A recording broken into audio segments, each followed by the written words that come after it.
My sister banned me from her wedding, and when the groom found out why, he walked out. I still see the blue of my mug against the kitchen tile. I had poured coffee and sat with it cooling while I scrolled through invitations I wasn't ready to open. The subject line was short and clinical. Your attendance. I clicked, expecting some logistical nonsense, a seating chart, a dietary question. The first sentence landed like a stone. Claire had decided I was socially unfit and therefore could not attend her wedding. The phrase stared back at me, exact and small on the screen, and for a minute I couldn't place whether my hands were shaking or if the table was. That email pulled years into a single instant. Images came fast. Childhood birthday party with 2 guests. My father asking me to move so Claire's photos would stand out. Teachers praising Claire's leadership while I doodled in the margins. It felt less like an exclusion from one event and more like every time I had been quietly sidelined. I would not have called myself fragile. I'm 29, a graphic designer who gets paid to be patient with tiny frustrations. But the words socially unfit had a verdict tone that scraped something raw and small awake. I made a choice right there in my kitchen. I didn't reply.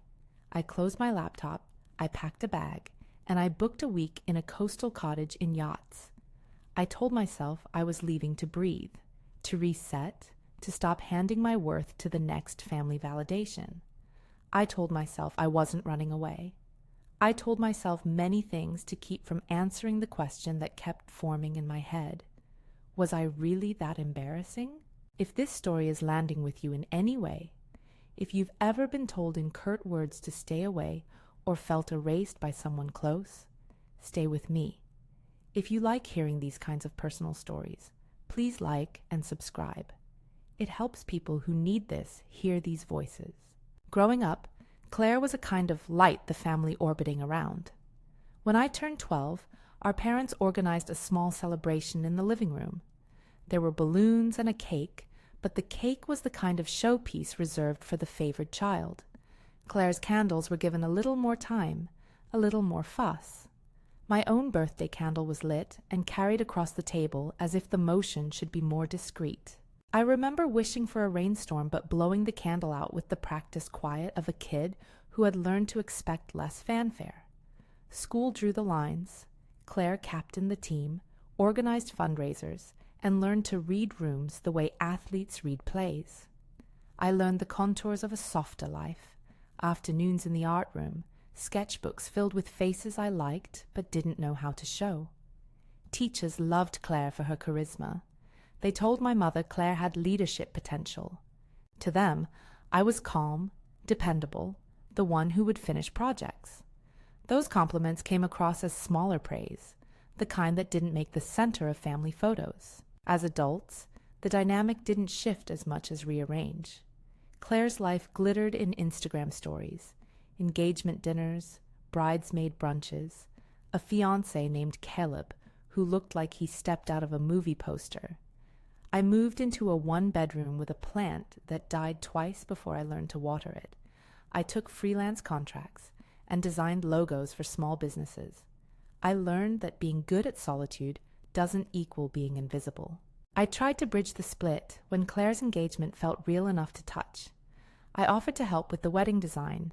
It was, after all, the kind of thing I loved. Typography, color palettes, little printed menus. She thanked me and said she had everything handled. I sent a few mock-ups. She sent polite responses and then nothing. We spoke sometimes in the even tones of 2 adults keeping distance, because distance had always been the default. I didn't press. Maybe I should have. Maybe that was on me. But there was also a long ledger of the family saying, without maliciousness, Claire will take care of it, and me taking a seat in the margins. The morning the formal invitation arrived felt ordinary and sudden at once. An envelope, a delicate card. When I opened it, my name was absent on the guest list insert. A footnote that felt like being held at the edge of a spotlight and told to step back. That night came the email. Short, precise. Claire believes you are socially unfit to attend her wedding. Therefore, you will not be invited." I read it 3 times, as if repetition could make the glass of the words transparent.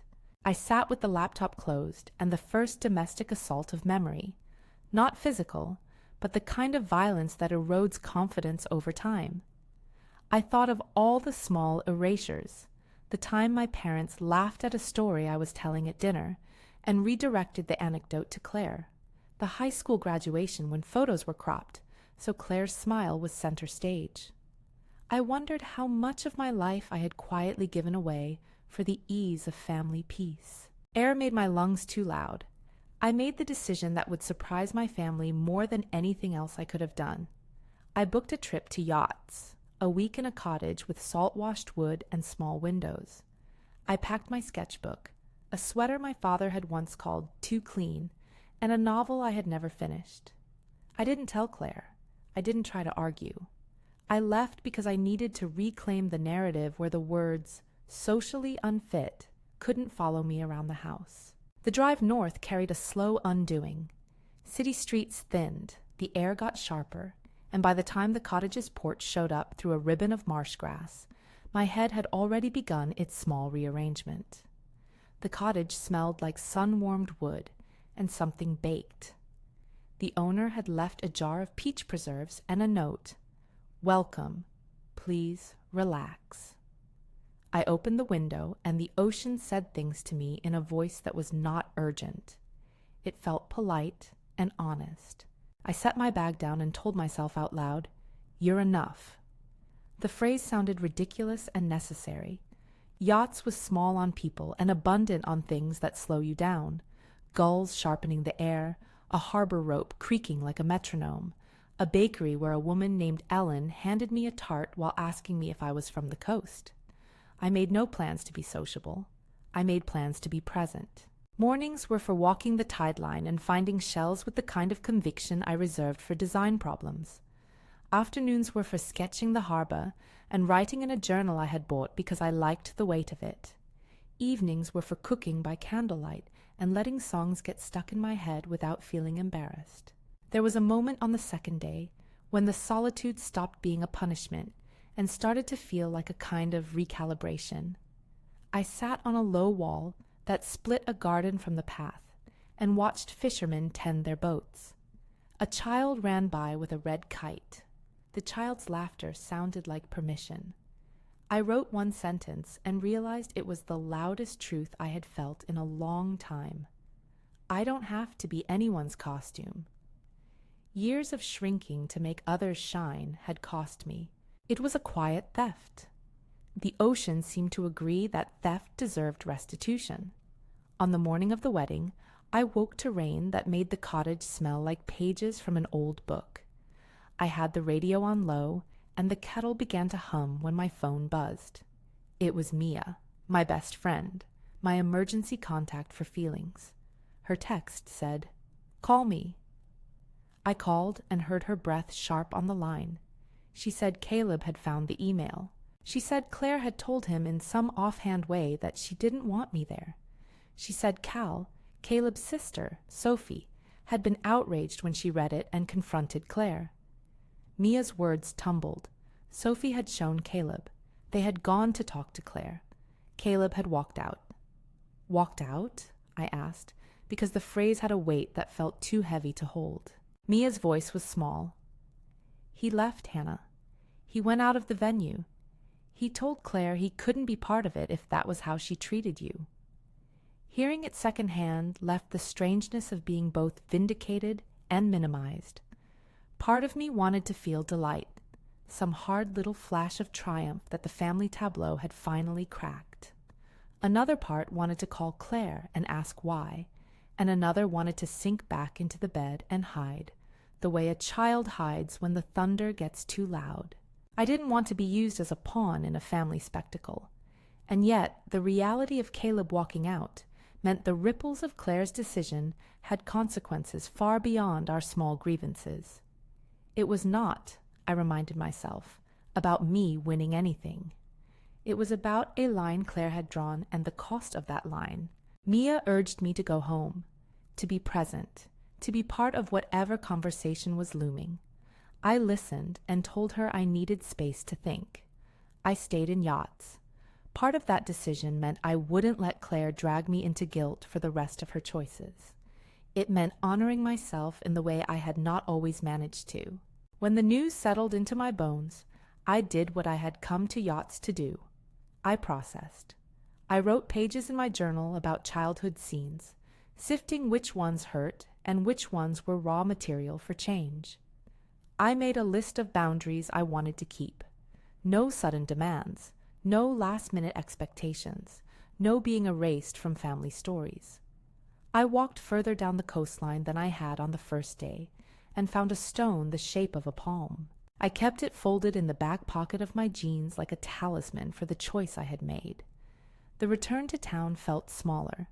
I wasn't sure whether that was because I had shrunk or because the drama had diminished in my absence. We agreed to meet at a coffee shop that had been neutral territory for years, a place with mismatched chairs and a barista who asked for names even if we said we didn't care. Claire arrived first. I noticed how practiced her smile was, how her hands smoothed her skirt like a stage manager preparing a scene. When she saw me, the smile faltered for a beat that felt like an admission. She started apologizing before we even sat down. "Hannah," she said, voice tight, "I am so sorry. She breathed, and then, in a way that felt shockingly honest, she said she was tired of performing. She said something like, "I was exhausted pretending everything was perfect all the time. I was jealous of how you could be yourself and not have to keep shouting to be seen." I listened. The confession was almost a relief. It was rare in my family for blunt emotion to be named instead of smoothed over. Claire didn't excuse herself.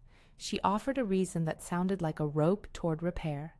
She promised to seek therapy, to try to understand how envy had warped her choices. I could see how much she had been living a life of image management. She admitted she had been afraid my presence might complicate her carefully curated day. Her words landed between us, confession and plea. I felt sorrow for the shape of Claire's life, for the exhaustion of being always on, for the way she had denied a sibling to maintain an immaculate surface. I also felt the anger that had been smoldering for years, the memory of every time being small had been taken for granted. I told her, quietly and clearly, about what I needed. I did not want an instant erasure of what had happened, no theatrical forgiveness that would smooth the moment and send us back to old rhythms. I told her I needed honest attempts at change. Therapy isn't a checkmark, it's a process. I needed apologies to be followed by boundaries she respected, not by performances that placated others. I told her I wasn't interested in being a rescue figure. I said, "If you want me there in your life, be prepared to show up to the real messy parts, not only the parts that photograph well." She nodded. She heard me. There were tears. There were promises. But I remember being careful. My voice was gentle and firm both, because I had learned to recognize that softness could be read as weakness. We didn't fix everything. There is no dramatic reconciliation sequence where we suddenly become best friends again. What happened was a beginning. Claire committed to therapy, she admitted jealousy, and she asked for my patience.